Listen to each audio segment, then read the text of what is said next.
Moment de détente et de liberté retrouvés pour les élèves gabonais, les vacances se transforment pourtant bien souvent en un véritable casse-tête pour les parents. Pour ce père de famille, la solution passe par un retour à la terre et à la transmission des valeurs du travail. Je prends les enfants, je les entraîne donc en forêt.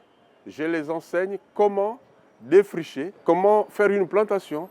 Il y a une période de défricher, il y a une période où il faut abattre, il y a une autre période où il faut brûler, ensuite s'aimer. Et c'est ce que ma grand-mère m'a appris et c'est ce que je tente aussi de transmettre aux générations futures et principalement mes enfants et mes petits-enfants. Bon, la majorité du temps, ils sont avec leur grand-mère à la maison.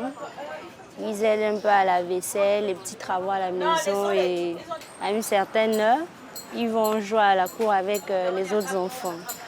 Pour les spécialistes, ces initiatives sont essentielles car l'oisiveté prolongée peut bien favoriser l'exposition au comportement à risque. En situation de vacances, le premier phénomène auquel font face les élèves, c'est l'oisiveté, l'inoccupation. Lorsqu'ils font face à cette réalité, ils sont souvent tentés de s'occuper eux-mêmes. Pour éviter que la jeunesse ne bascule dans ses travers, une synergie d'action s'impose, graduée selon les âges, impliquant à la fois les familles et les municipalités et l'État. Là, il y a la communauté qui peut intervenir ici à travers l'organisation, par exemple, des cours de vacances, à travers l'organisation de certaines activités sportives et éducatives. Mais il y a aussi les entreprises qui peuvent intervenir à travers des programmes d'insertion ou d'initiation professionnelle.